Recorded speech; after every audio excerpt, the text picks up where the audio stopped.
Saanvi 96.4 radio Saanvi 96.4 megahertz को यो हो दैनिक सन्ध्याकालीन प्रस्तुति कार्यक्रम सवाल जवाब।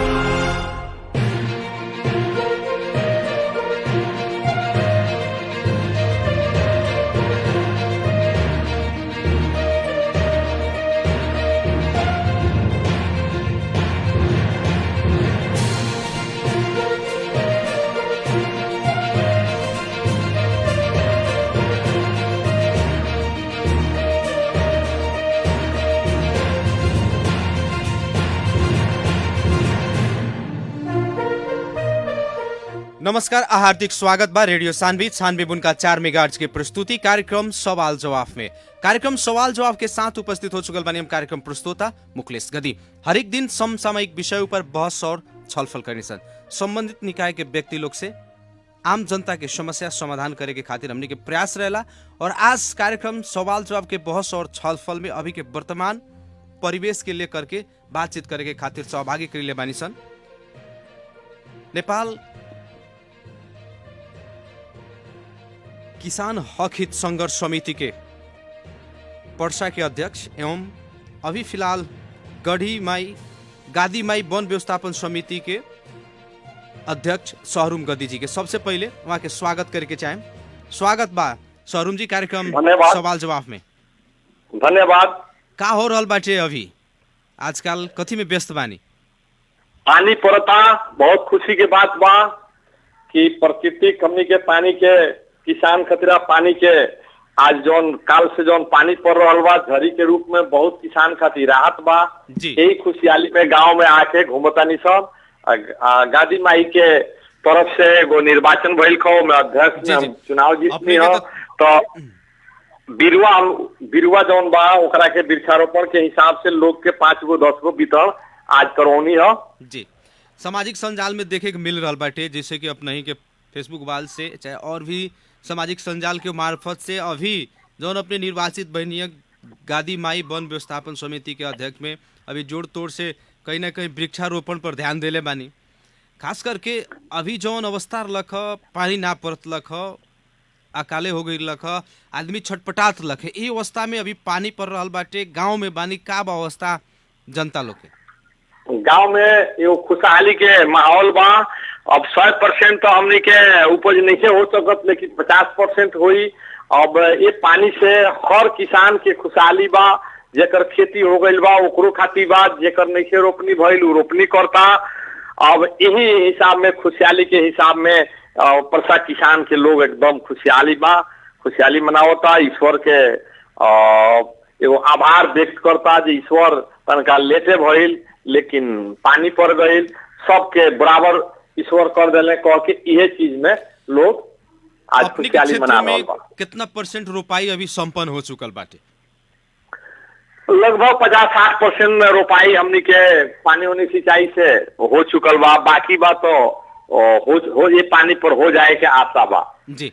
अब तो कहीं ना कहीं 50% खास करके देखल जाए तो रोपाई संपन्न हो चुकल बाटे हमनी के जिला में। और अब रोपाई के बाद फिर खाद के अभाव हुई। किसान हक हित संघर्ष समिति के अध्यक्ष बानी, एकरा प्रति कितना के गंभीर बानी?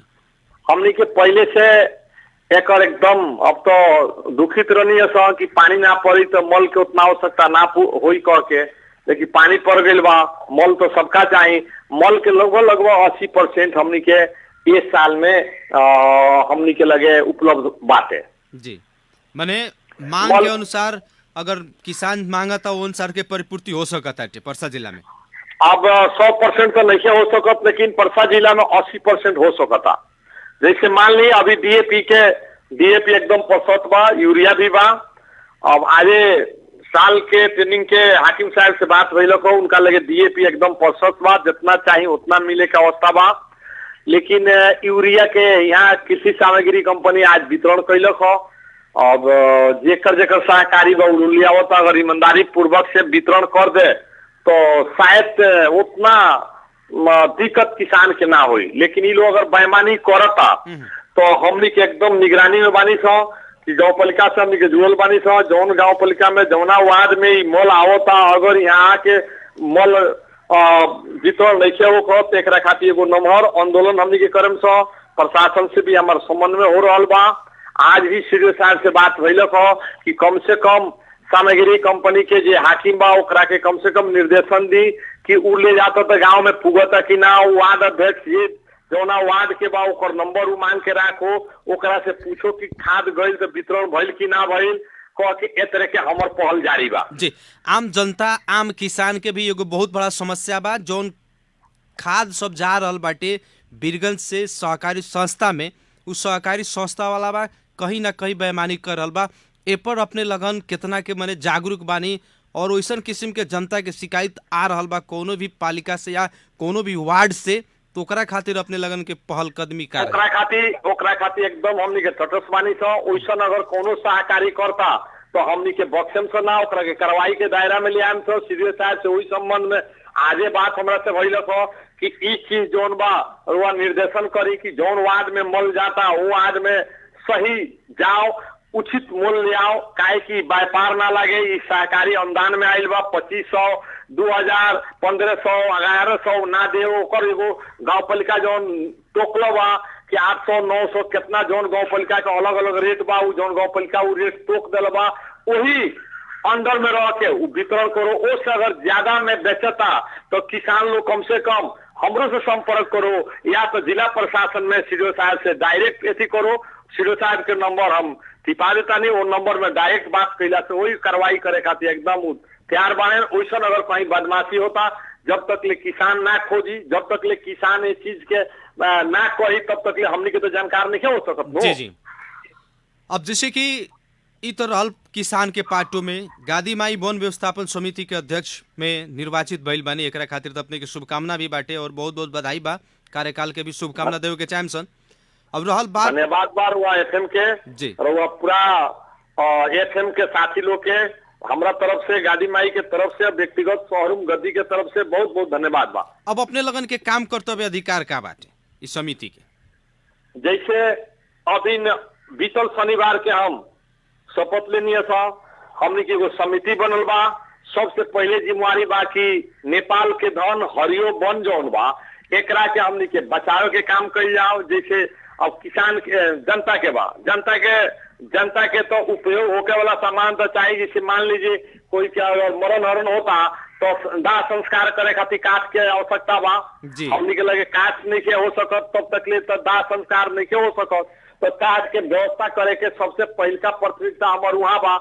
अब दूसर बात का बा जंगल बचावे खातिर जंगल में जाके जे भी किसान लोग जाता तो टांगी लेके जाता, छिवली जौन बा ओकरा के काट के वैसन के लिया होता, लिया के जंगल के अगल बगल के लोग एकरा के वितरण करता। बाहर के लोग जौन साइकिल से जाके जौन गाछ बुझी ना जे एकदम छिवली बाटे ओकरा के जैसे कि मान ली 1 फीट के मोटाई में गोलाई में के गाछ काट के ओकरा के फाड़ के लिया के जौन किलो के भाव में लोग बेचता ओकरा पर हमने के सबसे पहले नियंत्रण करे खातिर हमने के एगो समिति बनल बा। समिति के लोग काम करता वन संगे मिल के हमने के समन्वय सशक्त प्रहरी और प्रहरी से समन्वय करके काम आगाड़ी बढ़ावे के बाद उ लोग करता। एगो अब एक सबसे पहले जंगल बचावे के, दूसर बात का बा कि जंगल बचावला के साथ साथ जंगल जो नुकसान हो गई बा, जौन जमीन में अतिक्रमण करके लोग घर बनौल बा ओकरा के अब तो बरसात के टाइम बा, कार्तिक से हमनी के सोच बा कि वो लोग के भी व्यवस्थापन करे के पड़ल। काहे कि यही देश के यही जिला के लोग हो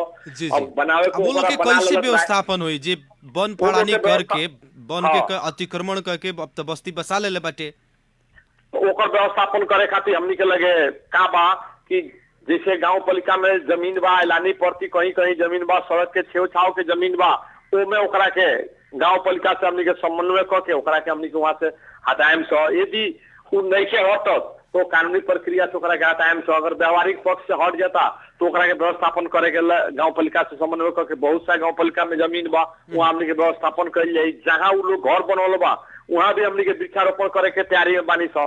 परसा जिला के हर सड़क, हर मूल सड़क जौन बा ओकरा में हमनी के एगो नया सोच बा।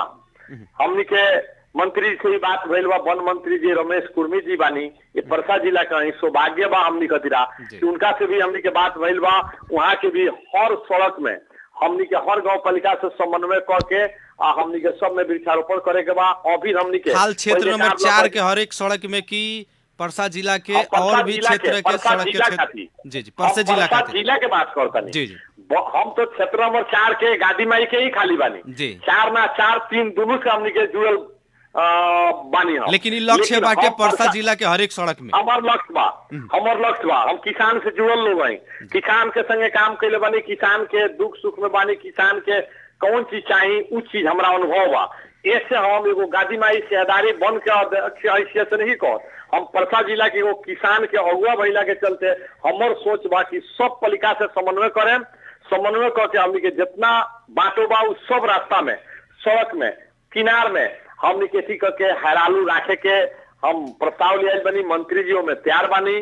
तो ओकरा के हमनी के खाली रोप देला से ना होई, हर साल रोपाला जी जी लेकिन ओकर संरक्षण होके के पड़ल लेकिन ओकरा के संरक्षण कईल भी जरूरी बा। निरंतर कर ना सके नहीं सकता, खाली रोप देला से ना होई। जन्म देला के बाद में पोषण पालन शिक्षा के व्यवस्था जेंगे बाल बच्चा के कइल जाता ओ तरह हमनी के सोच बा कि हमनी के जोन वृक्षारोपण जाओ ओकरा के हमनी के फलावल जाओ फुलावल जाओ तैयार कइल जाओ जी। तो यह देखल का जा रहल बाटे कि बहुत सारा पालिका सब वृक्षारोपण तक कर रहल बा, वृक्षारोपण कर लेता, सामाजिक संजाल में उठा के फोटो डाल देता, ओकरा बाद अगर 5 दिन 10 दिन के बाद जाइल जाई तो वहाँ वृक्ष रहते नहीं खे। तो ऐसा किस्म के वृक्षारोपण ना होके के पड़ल।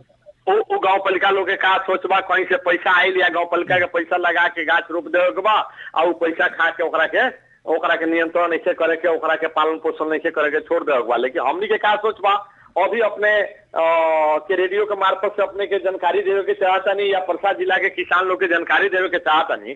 हाईवे में अपने के मनिहारवा से अगाड़ी एगो सिक्टा पुल जोना के कहल जाला, वो पुल के लगे 6 बीघा जमीन में पूरा तार काटी लगा के हमनी के 6 बीघा में वृक्षारोपण जगन्नाथपुर गांव पालिका से करौनी है सब। जो गांव पालिका ओकरा के सबके तैयारी कैलक, जोतन रोपण सब कैलक, लेकिन बिरवा 6000 हम उपलब्ध करौनी है। लेकिन हमनी के नमूना के रूप में 1 साल के बाद में ओकरा के रुआ देखे आए कि वो कौना किस्म के बा। तो हमर पहिलका वो जैसे शुरुआत बा और जैसे मान ली पहले भी कार लग कि बिरवा उत्पादन करके कोई जाई 100 गो 50 गो 200 लेके आई उनमें से 5 गो ना बचाई। लेकिन हमर सोच का बा कि हम जब चुनाव जितनी तो शपथ ग्रहण ना होके सकल, लेकिन बिरवा भइल की अब तो बिरवा टाइम पर नहीं रोपा तो बिरवा बिगड़ जाई। तो हम क्या कहनी कि हमर सोच भइल, हम शुरुआत कहनी भीखमपुर अपने के भीखमपुर से लेके अपने कथी बोलता लंगड़ी बखरी भोगनी हरिहरपुर के इस सब जगह में हम का कहनी कि बिरवा मंगौनी आ बिरवा मंगा के एगो व्यक्ति के 5 गो 10 गो। लेकिन वो लोग से हमार बात क्या बा कि रुआ 5 गो बिरवा अगर 10 गो लेता नहीं तो 5 गो बिरवा अगर हमरा के तैयार करके दिखाओ तनी आवे वाला 81 में हम आए देखे में अगर 5 गो बतरुआ के एगो सम्मानित करे, एगो गामछा देके रुआ के सम्मानित करे। अब नेताजी जैसे कोनो भी सामाजिक संस्था या विद्यालय होखे या कोनो भी क्लब होखे या और भी सामाजिक संस्था हो बाद अगर वृक्षारोपण करे के चाहता तो ओकरा खातिर अपने लगन के सहयोग कितना के रही, ओकरा खातिर का करे के पड़ी जी ओकर हमरा से संपर्क हो साथी लोग करो। बिरवा कौन कौन चीज के चाहिए, कितना बिरवा चाहिए, अगर वैसा लोग बिरवा का विद्यालय में रोपे या कहीं रोपे के चाहता इच्छुक बात तो बिरवा उपलब्ध हम करा सकता नहीं। रुआ लगन के लगे कौन माने रुआ लगन के लगे कैसन माने बिरवा उपलब्ध बाटे? हमरा लगे आवरा के बिरवा बा, हमरा लगे तेजपात के बिरवा बा, हमरा लगे अपने के मसाला एगो वाला बात जेकरा के हमनी के सफेदा कहल जाला, हमरा लगे बिरवा बाटे अपने के खायरा के बिरवा बा, हमरा लगे अपने के कथी बोलला सगवान के बिरवा बा। ए तरह जी जी एगो मलेशिया ओकरा के नेपाली में कौन सी कहल जाला मलेशिया सकुआ जौन बा, ऐसन हमरा लगे बहुत किस्म के बिरवा, कदम के बिरवा बा। तो वो साथी लोग के कौन सी के बिरवा चाहिए वो बिरवा उपलब्ध करावे खातिर हम परसा जिला के कौना जगह कहाँ उनकर नजदीक पड़ता तो वहां से हम बिरवा उपलब्ध करा के देम। अगर कोई उस साथी के बिरवा चाहिए तो हमरा समन्वय करो, संपर्क करो, ओकरा के बिरवा हम एथी उपलब्ध करा दे जी। अब रहल बात अपने तो चर्चित नेता बानी, स्थानीय तह से लेके केंद्र तक अपने के पहुंच बा, जनता के सेवा में हरदम लागल रहनी। खास करके अभी देखल जाए नया जनप्रतिनिधि जी लोग आयल ये लोग के कार्यकाल के ही कहीं ना कहीं देखल जाए तो अभी दूसरका आर्थिक वर्ष में वो लोग प्रवेश कर चुकल बा। का बाटे अपने के पालिका के विकास निर्माण के अवस्था, विकास के अवस्था? देखिए हमारा अगर पालिका के व्यक्तिगत कहम तो जो 5 वर्ष में विकास नहीं है भइलू 1.5 वर्ष में विकास करके हम पार्टीगत देख हिसाब से कह रहल बानी कि वास्तव में वहाँ विकास अब- भइल बा अब काहे कि जैसे अपने के पार्टी अपने- से जीतल श्रीकांत यादव जी बानी थे ऐसे पार्टीगत हिसाब से कह रहल तो बानी। एगो बात सुनी, हम पार्टीगत हिसाब से नहीं कहो, श्रीकांत जी कांग्रेस में से चुनाव लड़ले, लेकिन हम कांग्रेस में रह के भी अब पहले भी एक दिन ध्रुव जी के संगे हमारा अंतर्वार्ता आइल बा, सुनलो होके कि ये तरह रेडियो में आके शायद बहुत कम लोग बाकी बोल सकता, लेकिन सोहरुम गद्दी एगो ऐसा आदमी बाड़े कि हम का बा कि श्रीकांत जी के हम सहयोग नहीं कैले, खुल के उनका विरोध कैले बानी, हर प्रयास कैली श्रीकांत जी के हरावे के, लेकिन श्रीकांत जी जीत गए। तो श्रीकांत जी के हम बड़ाई नहीं करत, लेकिन काम श्रीकांत जी आज निमन करता रहे तो निमन तो कहे के पड़ी। रोवाई ये अपना रोवा सानवी के एफएम से सबसे ज्यादा अगर खुल के कोई विरोध कैला हुई चुनाव के पीरियड में तो सोहरुम गद्दी हुआ। जी जी एकदम कांग्रेस के नेता से लेके श्रीकांत जी तक ले विरोध हम कैली, लेकिन श्रीकांत आज ऐसा काम एगो नमूना के रूप में कैले बड़े। एगो ना श्रीकांत के डर बा, वो युवक बड़े, श्रीकांत नया आदमी बड़े, पढ़ल लिखल शिक्षित आदमी बड़े, उनका डर बा, बिहान सोचता रहे कि आज हम भ्रष्टाचार में पड़ जाए, हम कानूनी के दायरे में चल जाए तो बिहान चुनाव लड़े के ना मिली, आज चुनाव लड़े के ना मिली तो उनका भविष्य तो खराब हो जाये। तो ऐसे श्रीकांत डेरा के बहुत अच्छा विकास करते रहे, हमरा से ना बल्कि जगन्नाथपुर गांव पालिका के विगत के भी जनप्रतिनिधि बा वो लोग से कोई रेडियो में जोड़ के कह देम जे रेडियो में बोललो हुई, कितना बोललो हुई अब तो हम ना कह सके, लेकिन हम सुनलो बानी, वो लोग से एक दिन जोड़ के पूछ लेंगे श्रीकांत के काम में अच्छा बा कि खराब बा। स्कूल सब ढलान भइल बड़ा सन, लेकिन देखल जाता है स्कूल अभी ढलान भइल बा, ढह रहल बाटे, ऐसन किस्म के बहुत सारा शिकायत भी अपने के पालिका से आइल, कोनो किस्म के ऊपर हमरा पालिका में ए तरह के स्कूल ढला गइल बा, ढह गइल बा, ऐसन रोआ सुने के ना मिली। हम एक गांव पालिका के बानी जी ओसन बातें ना हो। अब का बाकी राजनीतिक हिसाब से कोई कहत हो, आज भी श्रीकांत जी से हमरा निमन नहीं है, श्रीकांत जी के काम निमन बा, काम के हम बात करता नहीं, हमरा श्रीकांत जी से बात भी ना होला, लेकिन श्रीकांत जी के काम जो निमन बा ओकरा के हम खराब कहीं भी हमर नैतिकता ना लगे। यानी कि अभी के जो काम कार्रवाई बाटे वो काम कार्रवाई से विकास निर्माण से अपने संतुष्ट बानी, अपने के पालिका के जनता लोग संतुष्ट बानी। विगत के जो 5 वर्ष के काम हम देखले बानी, आज 1.5 वर्ष के जो हम काम देखा तानी, इससे हम बहुत संतुष्ट बानी कि 5 वर्ष दिन में शायद जगन्नाथपुर गांव पालिका में विकास करे के जगह ना रही, चाहे वो लोग प्रदेश से ले आवता या गांव पालिका, खाली गांव पालिका के पैसा ना, अभी प्रदेश से 2 करोड़ रुपया जो ले लो तो हमरो लागल कि भाई 15 दिन 20 दिन ई महीना के भीतर में 2 करोड़ का काम के तरह हो गए। हो सकता कि भाई से चारी कैले वालों की लो बालू छड़ के पैसा कमैले बा की। तो देखिए हम अपने गई हम इतना खुश बानी, जैसे पिरारी से लेके गढ़ैया तक ले रुआ ढलान देखे तो अब का बताई रुआ प्रदेश के ढलान कैसन बा, वैसन गाँव पालिका में ढलान ना होला, वैसन ढलान भइल बा। ओकरा बाद से फिर हमें जमुनिया में जाके देखली, जमुनिया से रुआ बिजबनिया आवेला रोड में, तो हम बहुत संतुष्टि बानी। ओकरा बाद से मन में लागल कि भाई हमरा तो मन में लागल रख कि तो पैसा 15-20 दिन चाहे 25 दिन के अंदर में अपना पैसा के तरह ही खपा के काम कर दिलो, हमरा शंका लागल है, लेकिन जब हम जाके देखली तो बड़ा हमरा संतुष्टि लागल। जैसे कि अपने ही के पालिका में नेताजी वार्ड नंबर 5 मसीहानी में एगो स्कूल बनल बाटे, वो स्कूल के कहीं ना कहीं अगर देखल जाए तो ज्यादा दिन भी ना भइल बनला, राष्ट्रपति शैक्षिक सुधार से 45 लाख में वो भवन बनावल गई, विद्यालय भवन निर्माण भइल, लेकिन 2 महीना अभी नइखे बीतल, ओकर प्लास्टर आ ऊपर के छड़ गिर रहल बाटे, एकरा के देखे वाला केहू नइखे काहे। तो वैसन बात तो अभी तक हमारे लगे नहीं आई, लेकिन वो कहत नहीं तो हो सके जी बिहान हम पूछ के रुआ से फिर संवाद करें, अगर वैसन बात बा तो ओकर सबसे नम्हर विरोधी हम विरोध करें। जी जी, लेकिन अभी तक ऐसा बात गांव पालिका के मार्फत से या कोनो मार्फत से हमनी के लगे नहीं आई, तो हो सके कि कहीं राजनीतिक भी लोग कहीं पूर्वाग्रह से कहत हो के दी, हम नहीं कह सकत, लेकिन रउआ से बिहान हम वादा करता नहीं कि खलुचड़ी से लिख लेम तो मसियानी के स्कूल देख के हम रउआ से संवाद करें। चलिए बहुत बहुत धन्यवाद, इतना व्यस्तता के बावजूद भी समय सांदर्भिक बहस के खातिर कार्यक्रम सवाल जवाब के खातिर समय देनी। हम गोवा एफएम से किसान के बात रुआ उठावे नहीं या राउर एफएम के साथी लोग उठावेला, ऐसे किसान हक हित संघर्ष समिति परसा के तरफ से व्यक्तिगत सोहरुम गद्दी के तरफ से हम बहुत बहुत धन्यवाद देते हुए हमार आवाज हमार वॉइस रुआ रेडियो के मार्फत से जितना भी श्रोता लोग सुनलो बा वो लोग के सब कोई के जय किसान करते हुए नमस्कार सलाम अलैकुम करते हुए विदा लेतानी। सलाम अलैकुम, नमस्कार, जय किसान। जी धन्यवाद। आदरणीय जन समुदाय, कार्यक्रम सवाल जवाब के आज के बहस और छलफल खास करके किसान हक हित संघर्ष समिति पर्सा के अध्यक्ष एवं अभी फिलहाल गादीमाई वन व्यवस्थापन समिति के अध्यक्ष रनिया शहरुम गद्दी जी से आज विभिन्न विषय पर हमनी के बहस और छलफल करनी सन। कार्यक्रम सवाल जवाब के आज के बहस और छलफल हरेक दिन हमनी के समय सामयिक विषय पर संबंधित निकाय के व्यक्ति लोग से बहस और छलफल करने सन। कुछ दिन से पानी ना परत लख पूरा कहीं ना कहीं जनजीवन प्रभावित रहलक, किसान से लेके आम जनता परेशान रहलक। पानी परल बाटे, कहीं ना कहीं किसान उत्साहित बाटे और साथे साथ खाने पानी के भी जौन समस्या बाटे थोड़ा थोड़ा कमी हो रहा बा, लेकिन पूर्ति हो रहा बा पूर्ण रूप से नहीं खे। ए पर भी कहीं ना कहीं एकरा के दीर्घकालीन समाधान के तरफ सबकरा जाए के पड़ल। सबसे ज़्यादा दायित्व स्थानीय सरकार के बन रहा बा, काहे कि जनता के अगर सबसे नज़दीक के सरकार कौन बा तो उ सरकार है स्थानीय सरकार। सिंह दरबार के अधिकार जनता के घर घर में पहुँचाएम सन कह के बहुत बड़ा नारा चल रहा है, लेकिन वो नारे में सीमित ना रह जाए बल्कि वास्तव में स्थानीय सरकार सिंह दरबार के अधिकार पुगावे के पड़ल जनता के घर घर में। कार्यक्रम सवाल जवाब के आज के बहस और छलफल सुनी, एक अपने लोग के बहुत बहुत धन्यवाद देवे के चाहे।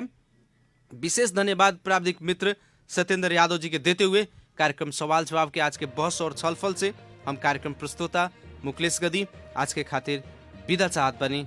नमस्कार।